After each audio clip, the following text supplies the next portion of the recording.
and welcome to This Week in East Brunswick, your video magazine of events in and around town. This week we checked out the ice skating rink in Old Bridge, where a hockey league for various age groups is available to the youth of surrounding communities, including East Brunswick.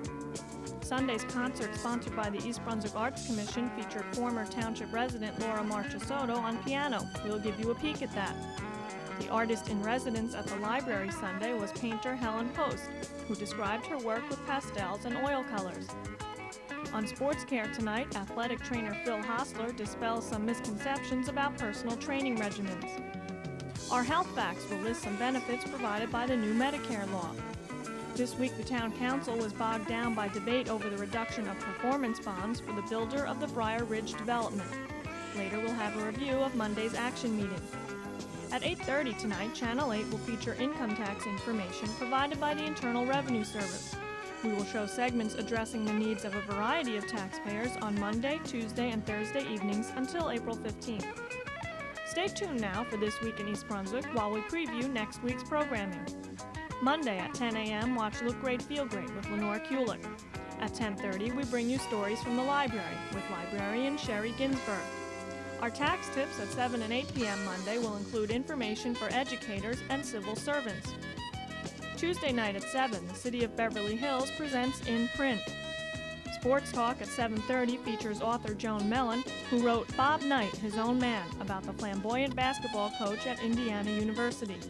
The IRS tax tips at 8 will address the clergy, gratuities, the second job, and older Americans. Wednesday night at 7:30, Channel 8 will have live coverage of the School Board Candidates Forum sponsored by the Parent-Teacher Association. This Week in East Brunswick returns Thursday at 7 and 8. On EB People at 7:30, Sandra Landman talks to former mayors Charles Sullivan and Alec Foreman. Tax tips beginning at 8:30 will highlight farmers and children with income. Check the Channel 8 program guide for recasts of the week's shows. Saturday at the Old Bridge Ice Rink, home of the Wings, manager Tony Nuzzo talked about the Youth Hockey League and the Division C Beginners Tournament, and he encouraged local youngsters to come out and be part of the Wings action. Hello, my name is Tony Nuzzo and I'm the manager of the Old Bridge Mite C team. For those of you who don't know, the Mite C team is the entry-level hockey team for children in Middlesex County. And these children we commonly refer to as youth because the Hockey Association, the Old Bridge Hockey Association, begins at age 5 and continues through age 18 for children at all levels. In fact, there are 5 different team levels, and Old Bridge has 2 teams per each level. This first team, the Mite level, is composed of Mite A's, who are better skaters, who are experienced, and who really thrive on competition. The C level is composed of beginners, and those people who really want to know how to skate and know the game of hockey. They find it exciting, interesting, and challenging. And we are committed as an Old Bridge Hockey Association to teaching these kids several things, from self-esteem to self-control, as well as dedication and the hockey and skating basics. So you can see we have a wide range of objectives, all dedicated in the youth's best interest. So within that context, we have many areas in which we're proud. One of which is, just this past year, one of our levels, that was our second level, the kids that are above 10 years old, went up to Lake Placid, to the Olympic Stadium. And at this Olympic Stadium, we had 28 teams from around the country and throughout Canada. And these kids played and skated with the best. It was by invitation only. And what they did in this tournament was, they came in second place.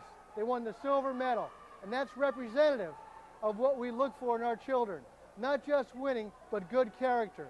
And due to their association and their winning this year, you could bet that more teams will be invited back to this Lake Placid Olympic activity next year. Now you can hear behind me another game going on. We welcome you very much to the Old Bridge Mite C tournament, an unusual tournament because it's at the entry level for skaters, the beginners, as I mentioned. And in this tournament, the first game going on as I speak now, is between the Bristol Blazers from Bristol, Pennsylvania, and the New Jersey Devils from West Orange. These two teams have not played all season against each other in this capacity. In the second game, which is about to take place, it'll feature the Old Bridge Wings, our team, against a team which is comparable from Lawrenceville. Tomorrow, Sunday morning, The winners will play the winners in the second game, and the first game will be with the losers for third place. And all the kids, we want to make sure all the kids are very happy, will have trophies. As you can see, we have some rather nice trophies. Team trophies are the larger ones, and we have slightly larger trophies for the first place team than we do for second, third, and fourth.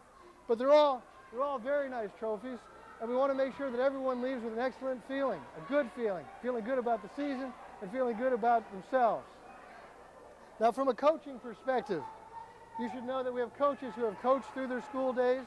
Some of them are semi-professionals, some of them are professionals. We try to give the kids here at Old Bridge the best that's possible. And why is it so important that we do that? Because Old Bridge is the only ice rink in all of Middlesex County. There is not another rink in Middlesex County. Now, our only limitation in serving children, in serving youths of all ages, and in serving parents and fulfilling the dreams and aspirations, another goal which is scored, the dreams and aspirations of these children, is ice time. If we had enough ice time, we'd be able to accommodate everyone who wanted to within the entire Middlesex County area, but we don't yet. Maybe another rink will come in the county sometime. Maybe we'll get more ice time here, and we hope that'll happen. In the meantime, we have over 150 children here in this league, ages 5 to 18, as I mentioned, and we've been in the service for 13 years. 13 years doing this, and as I mentioned again, we had our first major pride and joy accomplishment in Lake Placid at the Olympic Complex. Now, for any of you who care to know about joining this league or know about just more about us, because you might know someone who wants to join this league, you could very well call our vice president in charge of this. His name is Kenny Seltzer. Now, Kenny's number is 583-8860. Now, Kenny is a vice president in charge of registration, information, complaints occasionally, as well as compliments, which we often get. Now, his number again is 583-8860. And you should know that we have children from all towns. This is East Brunswick Cable, and we have several children and youths of all ages from East Brunswick. And we have boys and girls from all over the county, so it's not just for boys.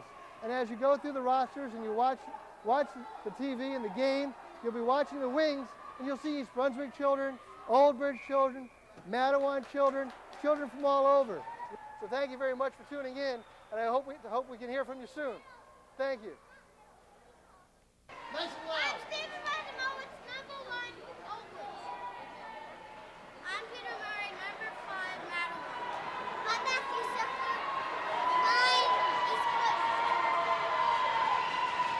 Mike Russo, number 10, East Brunswick. I'm Paul Lewski, number 11, I'm from Marshall. I'm Michael Roman, I'm number 12, and I'm from East Brunswick. I'm Greg Munstein, I'm number 13, I'm from Marlborough. Hi, my name's Jordan, I'm from Hampton, I come from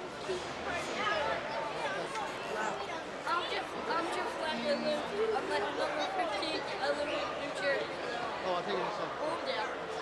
I'll give you the next one. I'm Thomas Wadry, I'm number 16, and I live in Old Bridge. You said Old Bridge. I'm David Jerome. My number is number 18. Stop pulling now. I'm number 20 and I'm from Marlborough.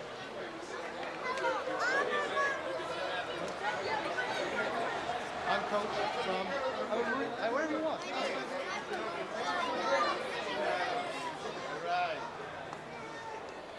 Jordan Montgomery, I'm the head coach of my C team. How you doing? I'm Pete Murray. I'm the assistant coach from Madeline. Yes, I'm presented East Brunswick sponsored no number.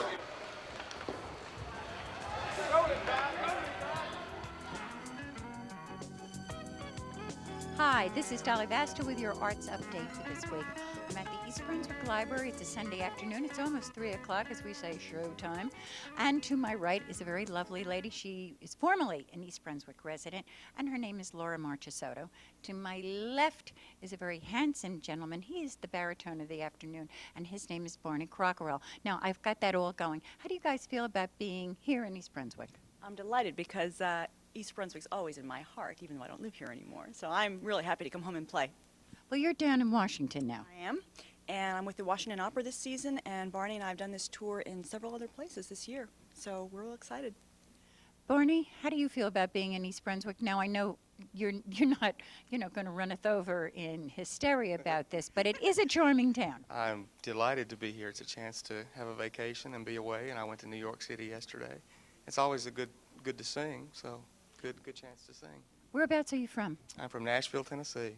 Oh, I was going to say I detected that little But I'm not gonna be Nashville, singing any that country music that little today, so that little Nashville, Tennessee thing here.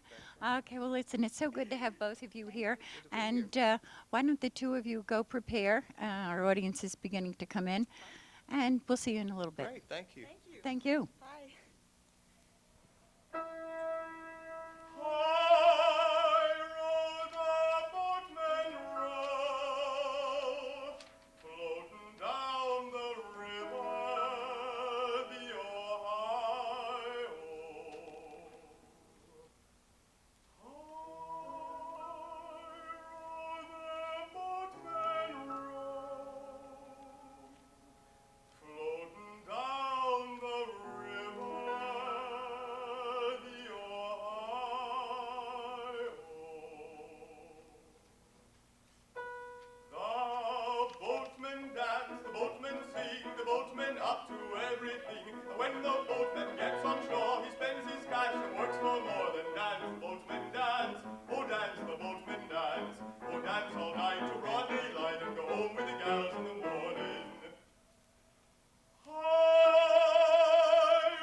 Candidates are dodgy, yes, well-known dodgy, yes, the candidates are dodgy, yes, and I'm a dodger too.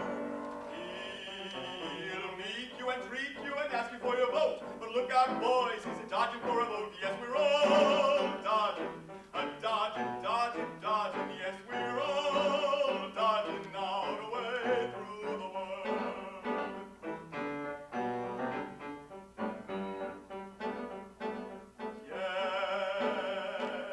Yes, the preacher, he's a dodger, yes, a well-known dodger, yes, the preacher, he's a dodger, yes, and I'm a dodger too. He'll preach you a gospel and tell you of your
Painter Helen Post brought her work to the East Brunswick Library Sunday as part of the Art Goes Public program, sponsored by the Artists League of Central New Jersey and the Middlesex County Cultural and Heritage Commission. I work in two different mediums. I work in pastels and I work in oils.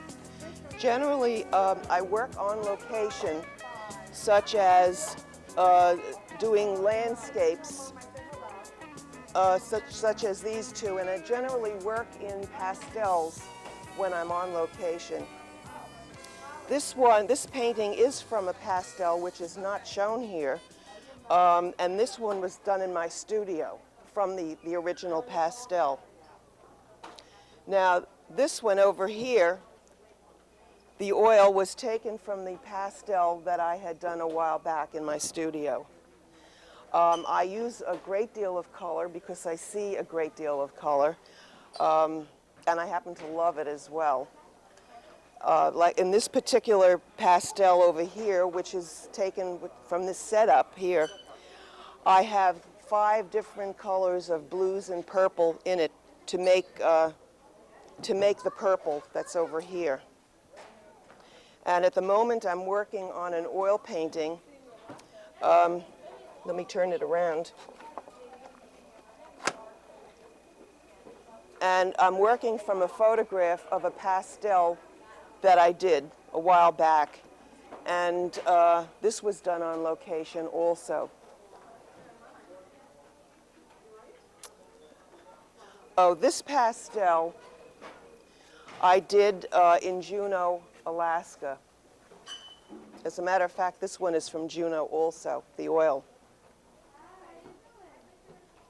I work in a sort of realistic style in my pastels and impressionistic in my oils.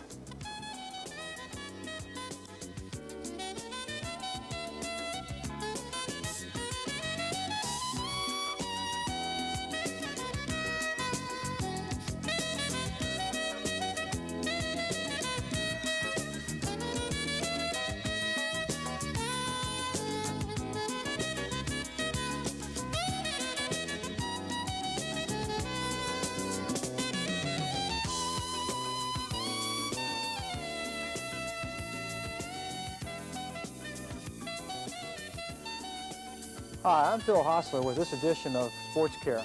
Tonight I'd like to touch upon a few athletic misconceptions about nutrition and weight training.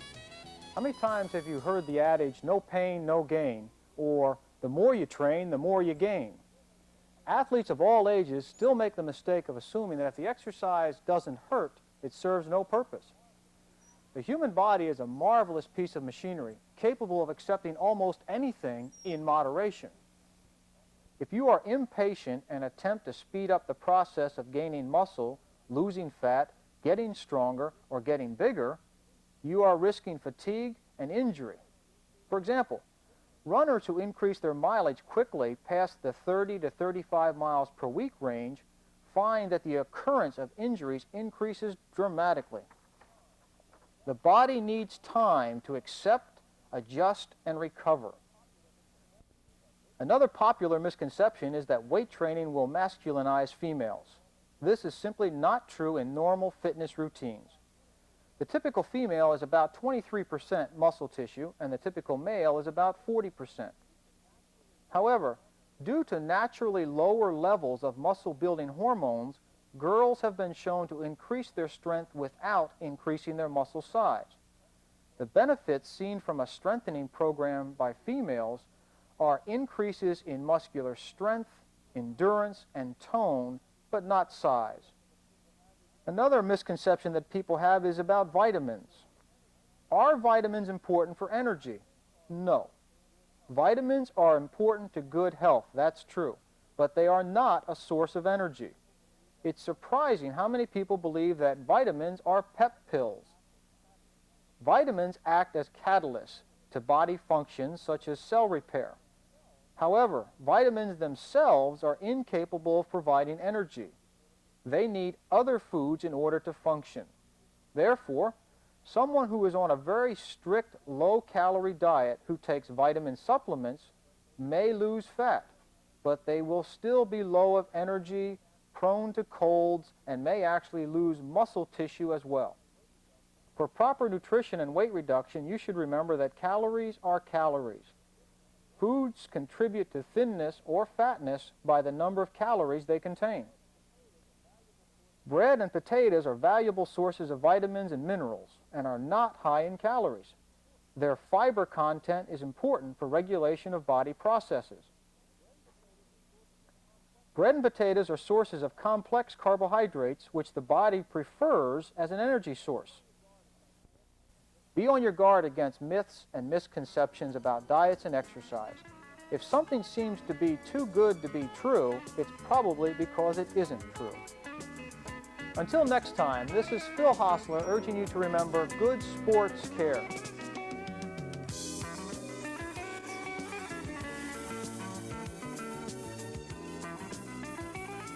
The new Medicare law brings big benefits. Good evening, I'm Justine Cruz with tonight's Health Facts. On January 1st, 1989, the Medicare Catastrophic Coverage Act went into effect. The result, bigger benefits for the 32 million elderly and disabled Americans enrolled in the Medicare program. Medicare beneficiaries who need hospitalization will be eligible for unlimited approved hospital care after paying only one hospital deductible for the year, reports the U.S. Department of Health and Human Services. Medicare beneficiaries can have 150 days of care per calendar year in a Medicare-certified skilled nursing facility. Unlimited hospice care will also be available to beneficiaries.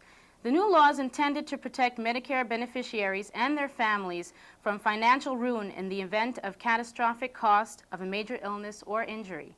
2 new premium amounts have been added to help pay for the catastrophic coverage. A limit on out-of-pocket expenses for doctor bills takes effect in 1990. Home health care benefits also expand in 1990. In 1991, Medicare begins to cover prescription drugs. If you'd like to learn more about the new law, you can call Medicare's Catastrophic Coverage Telephone Hotline toll-free, 1-800-888-1770.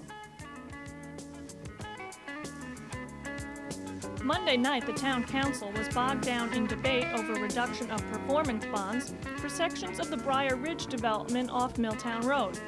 Briar Ridge homeowners complained about drainage problems, specifically in certain backyards, where they say water has been ankle-deep even in time of drought. They also said the emergency road is inadequate. It is the second of only 2 roads providing entry to the development, yet emergency vehicles can make only a precarious right turn and no left turn there at all. Councilman Ira Oskowski reiterated residents' concerns that the development would be inaccessible to rescue forces during snowstorms or other emergencies. East Brunswick Finance Director Lou Neely noted that the road specifications were approved by the zoning board at the time of the design and are not related to the performance bonds. He believes the builder will complete general improvements and landscaping in the spring. The Briar Ridge engineer, representing the builder, explained the repeated death of trees, which is due to natural springs that no one expected. The builder is seeking to get his bond reduced. You have full bonds at this time. The builder is not seeking to ignore the situation of the springs.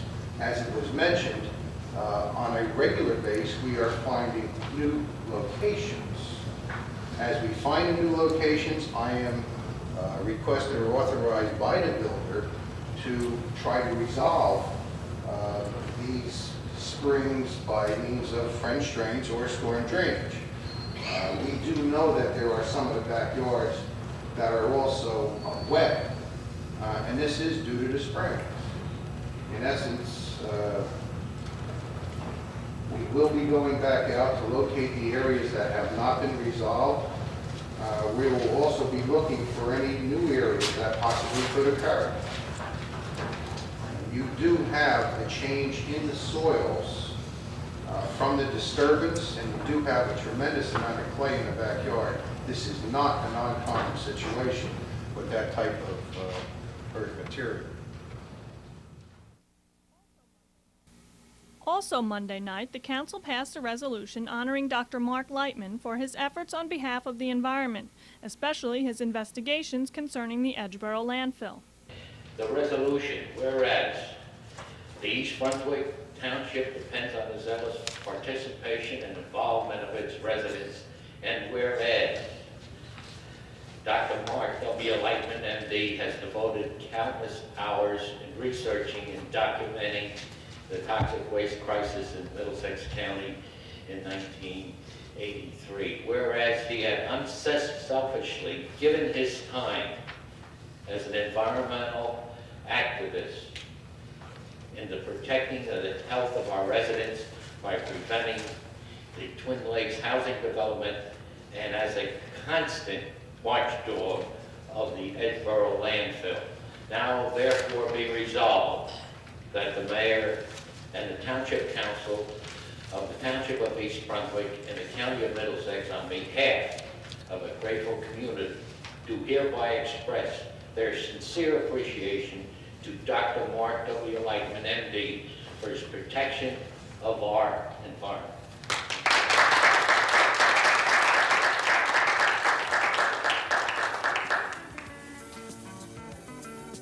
That's all for now, and thank you for watching.